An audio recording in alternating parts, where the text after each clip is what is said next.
tiempo, algunos ponderaban la belleza del templo por la calidad de la piedra y los exvotos. Jesús les dijo: esto que contempláis llegará un día en que no quedará piedra sobre piedra, todo será destruido. Ellos le preguntaron: Maestro, ¿cuándo va a ser eso? ¿Y cuál será la señal de que todo eso está para suceder? Él contestó: cuidado con que nadie os engañe, porque muchos vendrán usurpando mi nombre diciendo yo soy, o bien el momento está cerca. No vayáis tras ellos. Cuando oigáis noticias de guerras y de revoluciones, no tengáis pánico, porque eso tiene que ocurrir primero, pero el final no vendrá enseguida. Luego les dijo: se alzará pueblo contra pueblo y reino contra reino. Habrá grandes terremotos y en diversos países epidemias y hambre.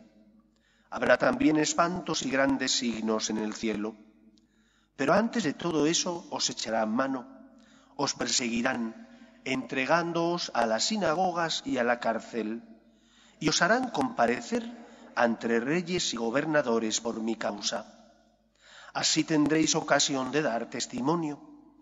Haced propósito de no preparar vuestra defensa, porque yo os daré palabras y sabiduría a la que no podrá hacer frente ni contradecir ningún adversario vuestro. Y hasta vuestros padres y parientes, y hermanos y amigos os traicionarán, y matarán a alguno de vosotros, y todos os odiarán por mi causa. Pero ni un cabello de vuestra cabeza perecerá. Con vuestra perseverancia salvaréis vuestras almas. Palabra del Señor.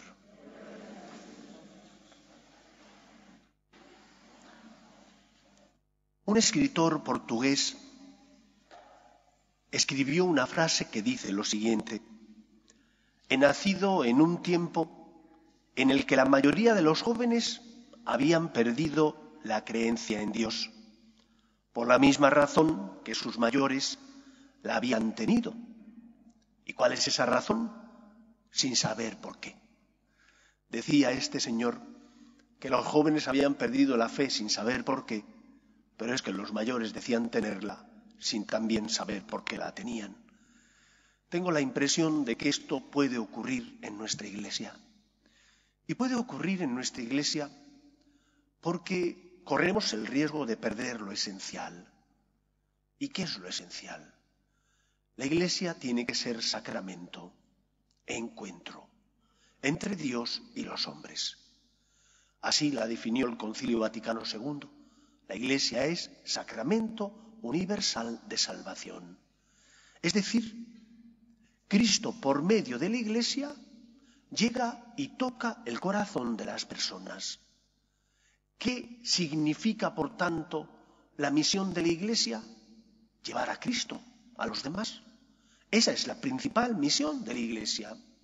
Y uno, cuando siente que Dios le ama, cuando toca la misericordia divina y la experimenta en su vida, entonces se convierte, entonces se enamora, entonces experimenta que su fe tiene sentido. Y esto es lo que quizás nosotros estemos perdiendo. Vivimos en una Iglesia, o un tiempo, al menos, en el que la Iglesia a veces calla. Calla sobre los misterios fundamentales de la persona, de la salvación. ¿Se habla ya del cielo? ¿Se habla del infierno? ¿Se habla del purgatorio? ¿Se habla del perdón de los pecados? ¿Se habla de la verdad? Porque si yo pido perdón, es porque no he hecho lo que debía. Me he equivocado, he tropezado. Por lo tanto, habrá una verdad inmutable que no dependerá de las apetencias de la sociedad y del mundo de nuestros días. Que no dependerá de lo que digan las mayorías, sino que al contrario, habrá un terreno firme sobre el que pisar, que yo siempre sabré que es bueno. Mientras que si no hago lo que el Señor me pide, siempre sabré que es malo. Vivimos un momento desconcertante.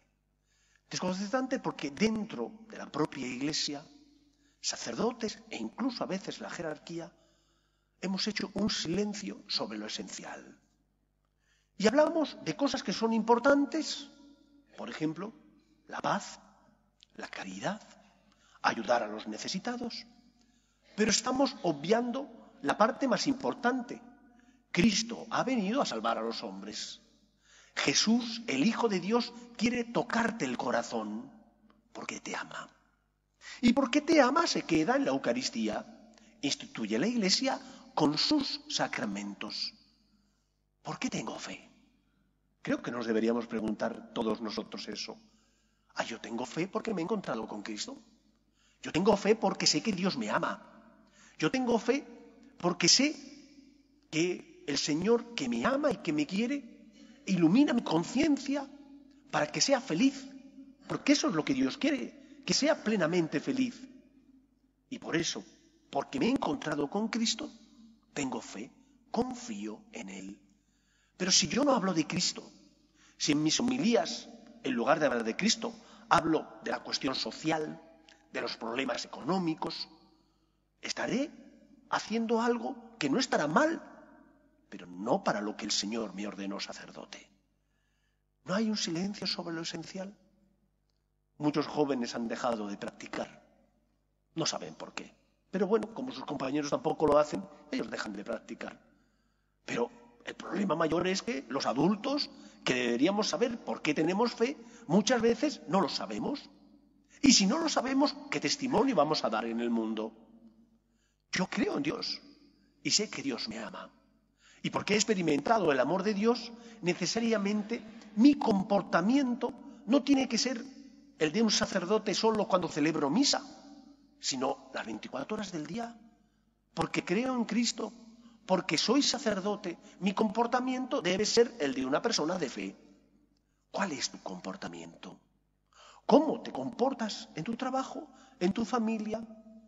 ¿Tu vida es testimonio de este encuentro que has tenido con Cristo?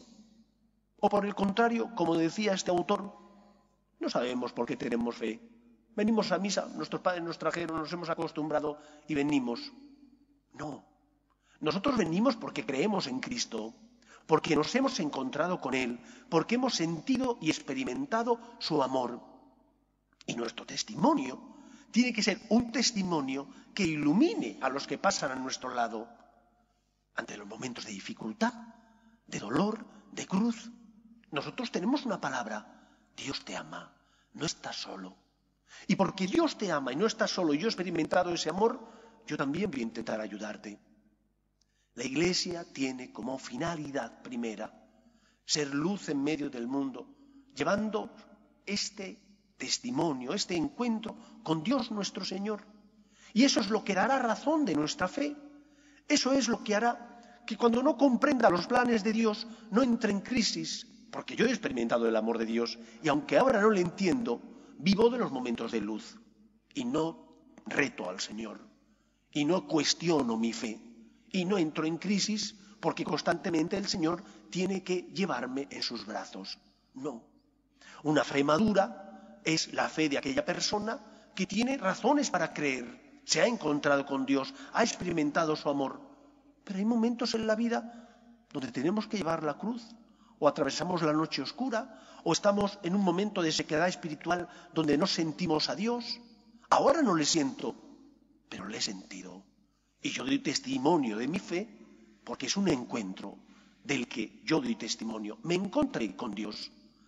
Recuerdo haber leído un libro de André Froissart, este filósofo francés, que había sido educado en una familia donde el padre era comunista ateo, la madre provenía del protestantismo no practicante y por lo tanto para él Dios no existía, no era nadie en su vida. Y lleva a un amigo en el coche, el amigo le dice que le deje un momentito en la iglesia, él aparca afuera, el amigo entra, el momentito se alargó demasiado y entonces André Froissart se impacienta y decide entrar a rescatar a su amigo. Y cuando entra en la iglesia, el amigo estaba en la exposición del Santísimo. Y él, cuando mira la custodia, dice en su libro: experimenté el abrazo de Dios que me embargaba la divinidad. Y escribe un libro narrando su experiencia. Dios existe, yo me lo encontré. ¿Qué experiencia vamos a narrar y dar nosotros a los demás? ¿Por qué tenemos fe? Tenemos que dar razón de nuestra fe. Y nuestra fe se tiene que basar en un encuentro con aquel que se hizo hombre para salvarnos y que instituyó la Iglesia con sus sacramentos para nuestro auxilio y, por lo tanto, nuestra salvación. Y por eso no tenemos miedo. No tenemos miedo a la otra vida. No tenemos miedo a la muerte. ¿Que nos duele la muerte de nuestros seres queridos? Por supuesto que sí, porque echamos de menos a los que ya no están. Pero tenemos la certeza de que nos volveremos a encontrar. Porque la muerte no es el final. Es solo la puerta que da acceso a la vida eterna. Y porque sabemos que hay alguien que ha pagado la deuda contraída por nuestro pecado. Ese es Cristo, es tu abogado defensor. ¿Hay alguien más afortunado que nosotros? No, no existe nadie con más fortuna que nosotros. Por eso no tenemos miedo. Creemos en la resurrección de los muertos, en la vida eterna, y sabemos que hay un juicio basado en el amor, en la misericordia. Nos van a examinar, pero también sabemos que Dios es rico en misericordia y lento a la cólera. Por eso no tenemos miedo. Quevedo decía que somos polvo, pero polvo enamorado. Solo puede sentirse uno enamorado cuando se ha encontrado con alguien. Dios no es una idea. Dios es un Dios personal que responde ante las necesidades del hombre enviando a su Hijo al mundo para salvarnos. ¿Por qué crees? ¿Qué razones tienes para creer? ¿Qué testimonio estás dando en tu casa, en tu trabajo, entre tus amigos? ¿Qué razón das de tu fe? Porque puede ser que digas que tienes fe sin saber por qué, como muchos jóvenes dicen que no tienen fe y dejan de venir a misa sin saber por qué. Nosotros sí sabemos, nos hemos encontrado con Cristo y por eso tenemos esperanza. Pues que sea así en nuestra vida y que seamos testimonio de este acontecimiento en medio del mundo, de una sociedad que vive de espaldas a Dios y de una iglesia que a veces habla de muchas cosas que son importantes, pero no son esenciales, y hay, como decía Jean Guiton, un silencio sobre lo esencial. No calles, da testimonio de tu esperanza, sé luz en medio del mundo para que los demás puedan encontrar esa fe que es el mayor regalo que Dios nos ha concedido. Fe significa confianza y nace de sentirte abrazado, querido y amado por aquel que te creó y es tu Padre. Que el Señor nos ayude. Nos ponemos en pie.